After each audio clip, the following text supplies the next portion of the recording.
കർണാടകയിലെ ധർമ്മസ്ഥലിൽ വലിയ വിവാദമായതായിരുന്നു. ഇപ്പോൾ പുതിയതായിട്ട് കേൾക്കുന്ന വാർത്ത അവിടെ ഒരു മലയാളി പെൺകുട്ടിയും ഉണ്ടായിരുന്നു, അല്ലെങ്കിൽ പെൺകുട്ടിയുടെ ബോഡിയും അടക്കം ചെയ്തു. ആര് പറഞ്ഞു?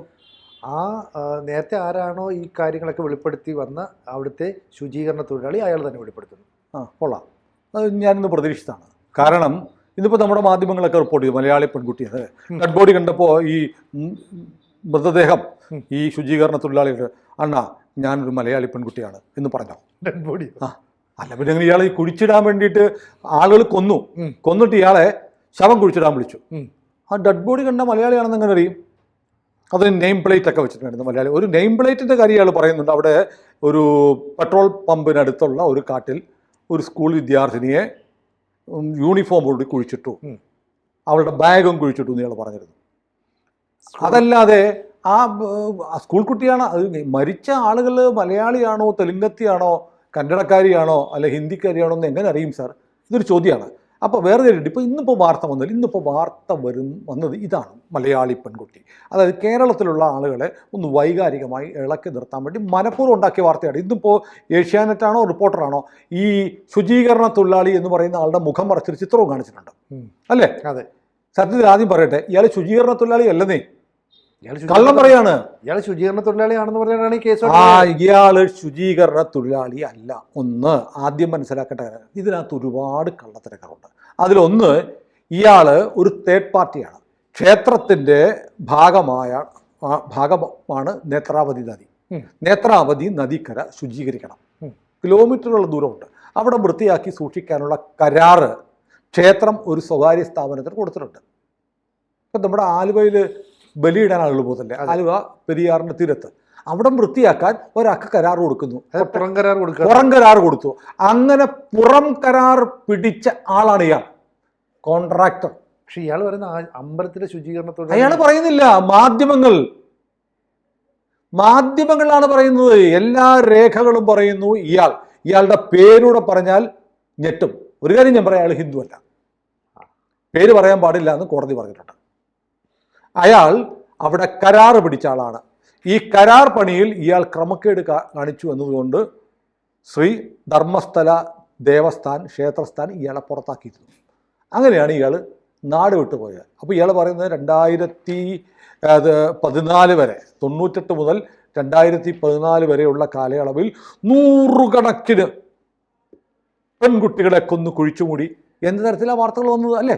അതെ. പക്ഷേ എണ്ണം പിന്നീട് കുറഞ്ഞു വന്നു. ഇപ്പോൾ അയാൾ എന്നിട്ട് പറഞ്ഞു, പോലീസിൽ പരാതി കൊടുത്ത് പോലീസ് അന്വേഷിക്കാൻ പ്രത്യേക അന്വേഷണ സംഘം രൂപീകരിച്ചു കഴിഞ്ഞപ്പോൾ ഇയാൾക്ക് 13 സ്ഥലമുള്ളൂ.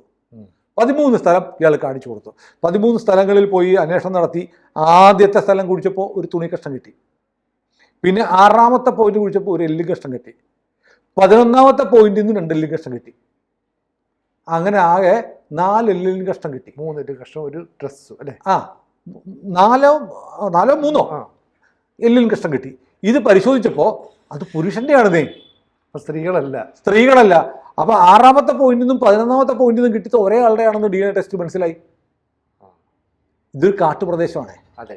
അവിടെ ഈ അജ്ഞാത ജഡങ്ങളൊക്കെ കിട്ടിയാൽ എവിടെയെങ്കിലും കുഴിച്ചിടും. അങ്ങനെ സംഭവിച്ചതാണ്. ഏതായാലും അന്വേഷണം നടക്കട്ടെ. അന്വേഷണം അതിൻ്റെ വഴിക്ക് നടക്കുന്നുണ്ട്. പക്ഷേ 13ാമത്തെ പോയിന്റ് ഇയാൾ പറഞ്ഞിരുന്നു. 13 പോയിന്റാണ് പറഞ്ഞ. 13ാമത്തെ പോയിന്റ് കന്യാടി എന്ന് പറയുന്ന സ്ഥലത്ത് ഒരു സ്വകാര്യ വ്യക്തിയുടെ സ്ഥലത്തായിരുന്നു. അവിടെ ഇന്നലെ പരിശോധന നടത്തി. അതിൻ്റെ വാർത്ത കാണിച്ചോ? ഇല്ലല്ലോ, അവിടെ ഒന്നുമില്ല.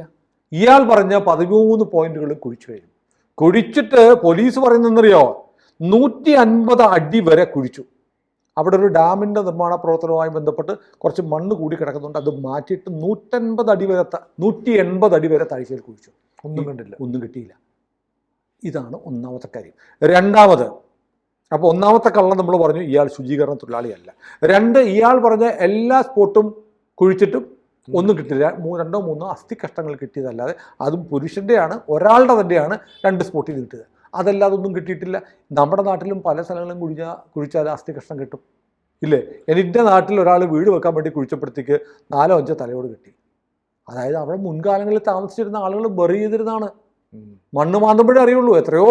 ഓരോ വസ്തുവും എത്രയോ കാലം കൈമറിഞ്ഞിട്ടാണ്. പരമ്പരാഗതമായി ഒരിടത്ത് തറവാട്ട് വീട്ടിൽ താമസിക്കുന്ന ആളുകളല്ലെങ്കിൽ കൈമറിഞ്ഞ് മരിച്ചാൽ അവിടെയൊക്കെ ആരൊക്കെ മരിച്ചു. നമ്മളൊരു വീട് വാങ്ങിച്ചാൽ ആ വീട്ടിൽ ഇതിനു മുമ്പ് ആരെങ്കിലും മരിച്ചിട്ടുണ്ടോ നമുക്കറിയാൻ പറ്റും? ഇല്ലല്ലോ. അങ്ങനെ സ്വാഭാവികമായി സംഭവിക്കാം. ഇപ്പം ഏതായാലും ധർമ്മസ്ഥലയെ സംബന്ധിച്ച് മാധ്യമങ്ങൾ പറയാത്ത കാര്യം, ഒന്ന്, ഇയാൾ ശുചീകരണ തൊഴിലാളിയല്ല. രണ്ട്, ഇന്നലെ 13ാമത്തെ സ്പോട്ട് പരിശോധിച്ചിട്ടും കിട്ടിയില്ല, ഒന്നും കിട്ടിയില്ല. അന്വേഷണം അവസാനിപ്പിക്കാൻ പോവാം. ഏറ്റവും പ്രധാനപ്പെട്ട ഒരു കാര്യം, ഇതിനിടയ്ക്ക് അനന്യ ഭട്ട് എന്ന് പറയുന്ന കസ്തൂർബ മെഡിക്കൽ കോളേജിൽ പഠിക്കുന്ന ഒരു പെൺകുട്ടിയെ 2003 മുതൽ കാണാനില്ല എന്ന് പറഞ്ഞ് ഇവളുടെ അമ്മ സുജാത ഭട്ട് വന്നിരുന്നു. ഇതേക്കുറിച്ച് പോലീസ് അന്വേഷണം നടത്തി. ഇന്നലെ കർണാടകയിലെ മാധ്യമങ്ങളിലെല്ലാം വലിയ വാർത്തയാണ്. എന്താ കേരളത്തിൽ വാർത്തയല്ലാത്തത്? അന്വേഷണം നടത്തിയിട്ട് പറയുന്നത് എന്താണെന്നറിയോ? പോലീസ് പറയുന്നത് പ്രത്യേക അന്വേഷണ സംഘത്തെ വിട്ടിരിക്കുന്നത് കർണാടക കോൺഗ്രസ് സർക്കാരാണ്. കോൺഗ്രസ് സർക്കാരിനെതിരെ ഇത് അസംബ്ലി പ്രശ്നം വന്നപ്പോൾ ഭരണകക്ഷി MLA പറഞ്ഞു, ഇതിപ്പോൾ എന്ത് ചെയ്യാനാണ്, ഈ ഇടതുപക്ഷക്കാർ ഉൾപ്പെടെ ഉള്ളവരൊക്കെ ബഹളം വെച്ചപ്പോൾ ഞങ്ങൾക്ക് അന്വേഷിക്കേണ്ടി വന്നു. അപ്പം ബാഹ്യ സമ്മർദ്ദം കൊണ്ട് അന്വേഷിക്കുകയാണെന്ന് കോൺഗ്രസ് സർക്കാർ അസംബ്ലി പറഞ്ഞു. ഏതായാലും അന്വേഷിച്ചപ്പോൾ ഈ അനന്യ ഭട്ടിൻ്റെ കേസ് അന്വേഷിച്ചു. കസ്തൂർബ മെഡിക്കൽ കോളേജിൽ പ്രത്യേക അന്വേഷണ സംഘം പോയപ്പോൾ അവിടെ അങ്ങനെ ഒരു പെൺകുട്ടി പഠിച്ചിട്ടില്ല. അത് കഴിഞ്ഞിട്ട് എന്നാൽ പിന്നെ ഒരു മെഡിക്കൽ കോളേജ് കൂടെ ഉണ്ട്, പേര് മാറിപ്പോയതാണ്, അവിടെയും പരിശോധിച്ചപ്പോൾ അനന്യ ഭട്ട് പഠിച്ചിട്ടില്ല. അപ്പോൾ ഇവളുടെ അമ്മയോട് പറഞ്ഞു, സുജാത ഭട്ടിനോട് പറഞ്ഞു, നിങ്ങളൊരു കാര്യം ചെയ്യൂ, നിങ്ങളുടെ SSLC ബുക്ക്, ആ കൊച്ചിൻ്റെ SSLC ബുക്കും +2ൻ്റെ സർട്ടിഫിക്കറ്റ് കൊണ്ടുവരാൻ പറഞ്ഞപ്പോൾ ഇവർ പറഞ്ഞു ഞങ്ങളുടെ വീടിന് തീ പിടിച്ചപ്പോൾ കത്തിപ്പോയെന്ന് പറഞ്ഞു. ശരി, ഇവർ അവകാശപ്പെട്ടതെന്നറിയോ? സുജാത ഭട്ട് അവർ CBIയിലായിരുന്നു, കൊൽക്കത്തയിൽ CBIയിലെ സ്റ്റെനോഗ്രാഫറായിരുന്നു പറഞ്ഞു. അങ്ങനെ പോലീസ് സംഘം ഈ സുജാത ഭട്ടിനെ തേടി CBIയെ സമീപിച്ചു. CBI പറയുന്നു സുജാത ഭട്ട് എന്ന് പറയുന്ന ഒരാൾ കൊൽക്കത്തയിലെന്നല്ല ഇന്ത്യയിൽ ഒരിടത്തും CBI ജോലി ചെയ്തിട്ടില്ല. അപ്പോൾ ഈ സുജാത ഭട്ട് വ്യാജമാണ്, ഇവരുടെ അവകാശവാദം വ്യാജമാണ്, CBI ഉദ്യോഗസ്ഥയാണെന്നുള്ള വ്യാജമാണ്, ഇവർ അനിൽ ഭട്ടിൻ്റെ ഭാര്യയാണെന്ന് പറയുന്നു. പക്ഷേ ഇവരവിടെ ഒരു വാടകയ്ക്ക് വീടെടുത്ത് താമസിക്കാൻ വാടക കരാർ ഉണ്ടാക്കിയിരിക്കുന്നതിൽ കാണിച്ചിരിക്കുന്ന പ്രഭാകര റാവു എന്നാണ്. ഇവർ വീട്ടിൽ നിന്നൊക്കെ പോയിട്ട് ഒരുപാട് കാലമായി. ഇവരുടെ സഹോദരങ്ങൾക്കും ബന്ധുക്കൾക്കും ഇവർ എവിടെയാണെന്ന് അറിയില്ലായിരുന്നു. ഈ അനന്യ ഭട്ട് എന്നുള്ള തൻ്റെ മകളെ കാണാനില്ല എന്നുള്ള പരാതി കൊടുത്തപ്പോൾ മാത്രമാണ് സുജാത ഭട്ട് ഇപ്പോൾ ജീവിച്ചിരിക്കുന്നു എന്ന് അവരുടെ കുടുംബക്കാരറിയുന്നത്. അതൊരു ഇവരെവിടാന്ന് അറിയില്ലായിരുന്നു. ഇവർ വീട് വിട്ടു പോയി. അവർ പറയുന്നത് ഇവൾക്ക് പഠിക്കുന്ന കാലം മുതലേ നക്സൽ പ്രസ്ഥാനങ്ങളുമായി ബന്ധമുണ്ടായിരുന്നു. ബീഹാറിലെവിടെയോ നക്സലൈറ്റ് പ്രസ്ഥാനത്തിലൊക്കെ പ്രവർത്തിക്കുകയാണെന്നാണ് ഞങ്ങൾ അറിഞ്ഞിരുന്നത്. അവിടെ വെച്ച് ചിലപ്പോൾ പോലീസുമായുള്ള ഏറ്റുമുട്ടലിൽ കൊല്ലപ്പെട്ടിരിക്കുക എന്നാണ് കരുതിയത്. ഇപ്പോഴാണ് പറയുന്നത് അവൾ വന്നിരിക്കുന്നു. അനന്യ ഭട്ട് എന്നൊരു മകളുള്ളത് ഞങ്ങൾക്ക് അറിയത്തില്ല. അനിൽ ഭട്ട് എന്ന് പറയുന്നത് ഇവളുടെ ഭർത്താവ് മരിച്ചുപോയി എന്ന് പറയുന്നു, അറിയില്ല. ഇവൾ 10ാം ക്ലാസ് വരെ പഠിച്ചിട്ടുണ്ട്. 10ാം ക്ലാസ് പരീക്ഷ പാസ്സായ ഒരാൾക്ക് CBI സ്റ്റെനോഗ്രാഫറായിട്ട് ജോലി കിട്ടത്തില്ല. അപ്പോൾ അനന്യ ഭട്ട് എന്ന് പറയുന്നൊരു വ്യാജ കഥാപാത്രമാണ്. എന്തിനാണ് അനന്യ ഭട്ട് എന്ന് പറയുന്ന ഒരു കുട്ടിയെ കാണാനില്ല, ധർമ്മസ്ഥല ക്ഷേത്രത്തിൽ പോയപ്പോൾ കാണാതായി എന്നും പറഞ്ഞൊരു വ്യാജ കേസ് കൊടുത്തത്? അപ്പോൾ അടിമുടി ദുരൂഹതയല്ലേ? അടിമുടി അല്ല, കേൾക്കൂ, ഇവർ നക്സലൈറ്റ് ആണ്.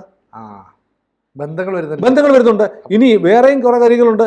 ഇവിടെ ഇതിനകത്ത് 2-3 കാര്യങ്ങൾ ഇപ്പോൾ വ്യക്തമാണ്. ഒന്ന്, ഈ ഗുരുവായൂർ അമ്പലം അവിടെ ഇരിക്കുന്നു എന്നതുകൊണ്ട് ഗുരുവായൂർ നടക്കുന്ന എല്ലാ കൊള്ളയും കൊലയും ബലാത്സംഗവും ക്ഷേത്രവുമായി ബന്ധപ്പെട്ട് നടക്കുന്നതെന്ന് പറയാൻ പറ്റുമോ? ധർമ്മസ്ഥല ഗുരുവായൂരിനേക്കാൾ വലിയൊരു ടൗണാണ്. അവിടെ ആരെങ്കിലും മിസ്സായിട്ടുണ്ടെങ്കിൽ, കാണാതെ പോയിട്ടുണ്ടെങ്കിൽ, ഒളിച്ചോടി പോയിട്ടുണ്ടെങ്കിൽ, കൊല്ലപ്പെട്ടിട്ടുണ്ടെങ്കിൽ, ബലാത്സംഗം ചെയ്തിട്ടുണ്ടെങ്കിൽ ക്ഷേത്രം എന്തിനാണ് സമാധാനം പറയുന്നത്? സിനു ആലോചിക്കണം.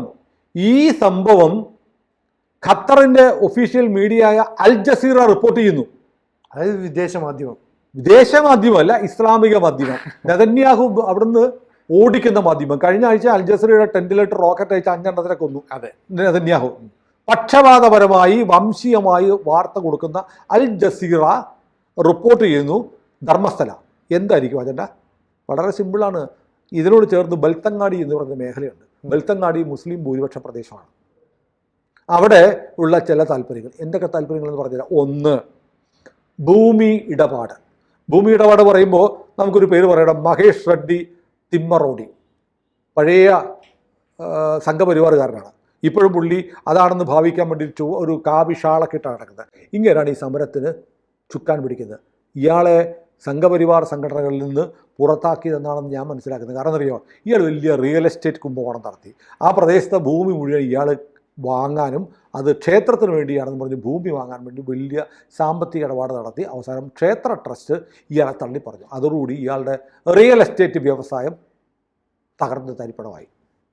ഒന്ന്. രണ്ടാമത്തത്, അവിടെ മദ്യവും മയക്കുമരുന്നും വ്യാപകമാകുമ്പോൾ ധർമ്മസ്ഥല ക്ഷേത്രം മുൻകൈയെടുത്ത് ജനങ്ങളെ സംഘടിപ്പിച്ച് വ്യാജ മദ്യ മയക്കുമരുന്ന് ലോബിക്കെതിരെ വലിയൊരു മൂവ്മെൻ്റ് ഉണ്ടാക്കി. മൂന്നാമത്തെ അതീവ ഗുരുതരമായ കാര്യമാണ്, അവിടെയുള്ള സാധുക്കളായ ജനങ്ങളെ മുഴുവൻ കടക്കണിയിലാക്കുന്ന ബ്ലേഡ് മാഫിയ ഉണ്ടായിരുന്നു. അതിൽ കടക്കണിയിൽപ്പെട്ട് ആളുകൾ കഷ്ടപ്പെടുന്ന സാഹചര്യം ഉണ്ടായപ്പോൾ ശ്രീ ക്ഷേത്ര ധർമ്മസ്ഥല റൂറൽ ഡെവലപ്മെൻറ്റ് പ്രൊജക്റ്റ് എന്നൊരു പ്രൊജക്റ്റ് ക്ഷേത്രം മുൻകൈയെടുത്ത് ആരംഭിച്ചിട്ട് 6,21,401 സ്ത്രീകളുടെ സ്വയം സഹായ ഗ്രൂപ്പുകൾ 10 മുതൽ 20 വരെയുള്ള ഉണ്ടാക്കി. എന്നിട്ട് അവർക്ക് 52,42,471 രൂപ പലിശയില്ലാത്ത വായ്പയായിട്ട് കൊടുത്തു. അതോടെ എന്ത് പറ്റിയെന്നറിയോ? Blade mafia തകർന്നടിഞ്ഞു, ഇല്ലാതായിപ്പോയി. അപ്പോൾ ഈ ക്ഷേത്രം ഇങ്ങനെ അവിടെ ക്ഷേത്രത്തിൽ വരുന്നവർക്ക് സൗജന്യ ഭക്ഷണം, സൗജന്യ താമസം എല്ലാം ഉണ്ട്. അങ്ങനെയുള്ള ഒരു ക്ഷേത്രം അവിടെ നിലനിൽക്കുന്നത് പലർക്കും ഇഷ്ടപ്പെടുന്നില്ല. ആ ക്ഷേത്രം വേണേൽ ആ ഭക്തന്റെ കാര്യം മാത്രം നോക്കി. നിങ്ങൾ ആളുകൾക്ക് പൈസ കൊടുക്കാൻ നിൽക്കണ്ട, പുറത്തൊക്കെ പൈസ കൊടുക്കാൻ നിൽക്കണ്ട, ഭൂമി കച്ചവടം നോക്കണ്ട, നിങ്ങൾ മദ്യത്തിനെതിരെ സമരം ചെയ്യേണ്ടി. ഇതൊക്കെ ക്ഷേത്രത്തിന് എന്താ കാര്യം? അപ്പോൾ ഇവരെല്ലാം ചേർന്നൊരു അവിശുദ്ധ കൂട്ടുകെട്ടുണ്ടാക്കി വന്നിരിക്കുന്നു, സംശയിക്കേണ്ടിയിരിക്കുന്നു.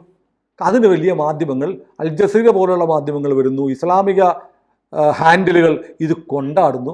ധർമ്മസ്ഥലം എന്തായി എന്ന് പറഞ്ഞ് നമ്മുടെയൊക്കെ വീഡിയോ അടിയിൽ വന്ന് കമന്റ് ഇടുന്നുണ്ട്. അപ്പം ആ ഇടുന്നവരുടെ പേര് നോക്കിയാൽ മതി. സമീപകാലത്തായി ഇവാഞ്ചലിസ്റ്റുകളും വന്നിരുന്നുണ്ട്.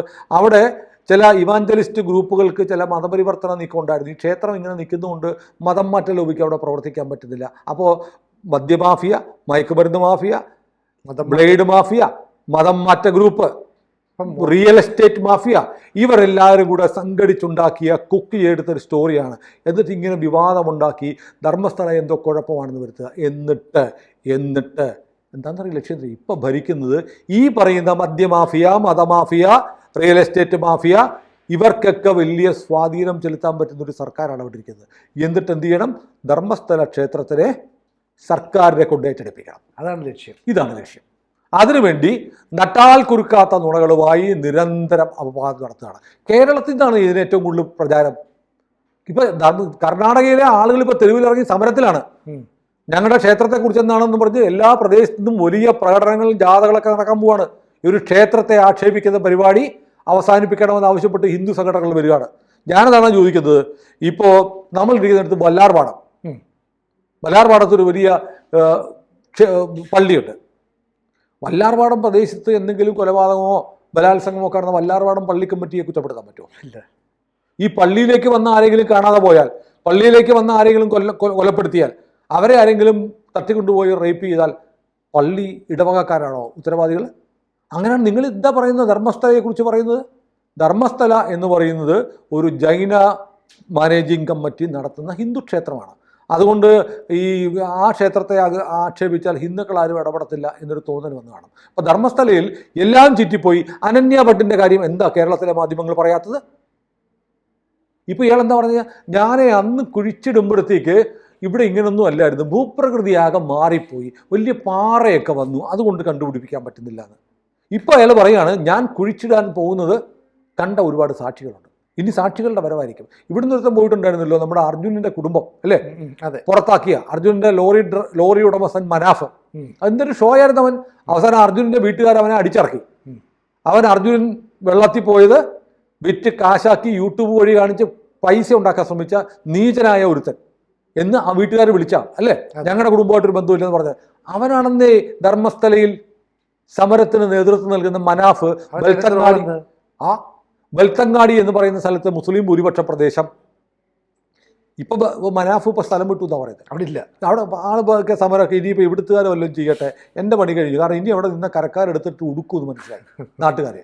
ധർമ്മസ്ഥലയിൽ ഇപ്പോൾ ആളുകൾക്ക് കാര്യങ്ങളൊക്കെ മനസ്സിലായി, ആളുകൾ തിരിഞ്ഞു നിൽക്കുന്നൊരവസ്ഥയാണ്. ഇനിയിപ്പോൾ കോടതിയുടെ ഉത്തരവുണ്ട്. ഈ പറയുന്ന ശുചീകരണ തൊഴിലാളി എന്ന് പറയുന്ന കരാറുകാരൻ, അപ്പോൾ ഇത് ആളുകൾക്ക് ക്ഷേത്രത്തിലെ ജീവനക്കാരൻ എന്ന് പറയുമ്പോൾ അവനൊരു ഹിന്ദുവാണ്, ക്ഷേത്രത്തിലെ ആളാണെന്ന് കരുതും. അങ്ങനെയല്ലെന്ന്, ഇവൻ പുറം കരാറുകാരനാണ്, തേർഡ് പാർട്ടിയാണ്. അപ്പോൾ ഇതൊക്കെ മറച്ചു വെച്ചിട്ട് അവിടുത്തെ എല്ലാ പ്രചാരണവും ചീറ്റിപ്പോയപ്പോൾ മലയാളികളായ നമ്മുടെ അടുത്തൊരു സ്റ്റോറി കുക്ക് ചെയ്യാൻ വേണ്ടിയിട്ടാണ് മലയാളി പെൺകുട്ടി ഉണ്ടായിരുന്നു എന്നുള്ള പുതിയ കഥയുമായിട്ട് വന്നിരിക്കുന്നത്. ഏതായാലും ധർമ്മസ്ഥല വിവാദം ഏതാനും ദിവസങ്ങൾക്കുള്ളിൽ തീരും. അത് കഴിഞ്ഞ് പിന്നീട് ഇനിയാണ് യഥാർത്ഥ കളി തുടങ്ങാൻ പോകുന്നത്. ഈ ശുചീകരണ തൊഴിലാളി എന്ന് പറയുന്ന കരാറുകാരൻ്റെ യഥാർത്ഥ കഥകൾ ഇനി പുറത്തു വരും. അപ്പോൾ മനസ്സിലാവും ഇതിൻ്റെ പിന്നിൽ അൽ ജസീറ പോലും വന്നത് എന്തുകൊണ്ടാണെന്ന്.